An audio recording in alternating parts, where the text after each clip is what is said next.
Thank you. Good afternoon. My name is Darcy Caballero, and I am a taxpayer in the city of Austin and also the Government Relations Director for Planned Parenthood Texas Votes. I'm here in opposition of SB 2880 and SB 33 for several reasons. First, against 2880, it allows abusers to file suit and encourages coercion.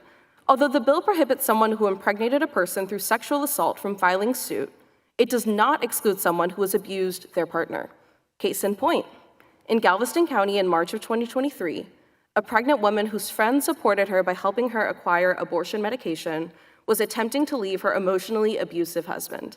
After he discovered that she'd acquired the medication, he threatened her with legal action. I'm sure you've all heard the story, if she attempted to divorce him.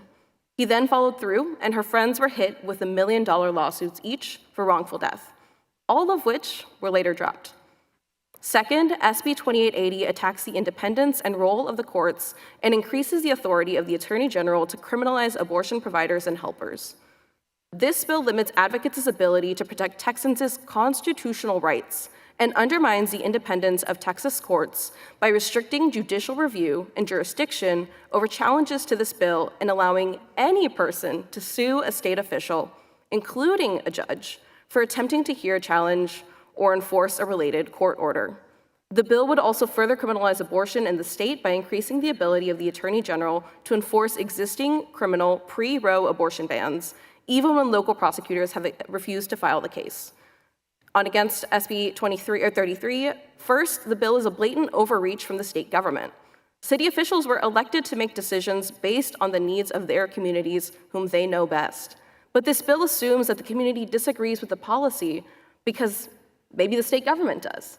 If residents, voters, also known as taxpayers, disagree with a policy because of the state government and have problems with how the city is spending its money, they already have a recourse, which is the ballot box. As a taxpayer, I don't support my taxes supporting the US military intervention in other countries, but apparently in that case, I'm not allowed to pick and choose what my taxes support. So that's very funny. Second, the City of Austin and City of San Antonio simply worked within the bounds of the law to be responsive to a growing need in their community.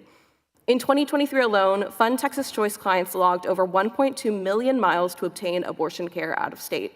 Jane's Due Process has also seen a surge in need, with the average grant for their clients increasing to $1,500, a nearly threefold rise since the Dobbs decision. The state's continued trend of preemption of local laws that are not in conflict with state law is extremely problematic for a state that so fervently believes in local control. Third, SB 33 is overbroad. Instead of specifying that funds must only be used for non-abortion-related reproductive justice purposes, contraception, STI prevention, things that we all agree with, it disqualifies abortion funds entirely and misses the opportunity to use those funds for any sort of positive measure supporting sexual and reproductive health. Lastly, Texans will continue to have abortions, whether by medication or fleeing the state, but this bill only prevents low-income Texans from leaving the state for a needed abortion. In passing this bill, you're limiting access to an abortion to a mother of 3 whose much-wanted fetus has a fatal, life-limiting condition, but who can't afford to take days off, to a teenager who was sexually abused by a family member and finds themselves pregnant, but needs help affording the flight, and so many other stories. Ultimately, anti-abortion extremists want Texans afraid of retaliation and isolated from communities that could support them in accessing critical health care.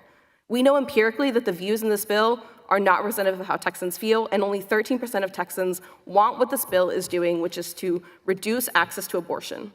That's not what this Texas is about, and it turns Texans against each other. I urge you to oppose this bill.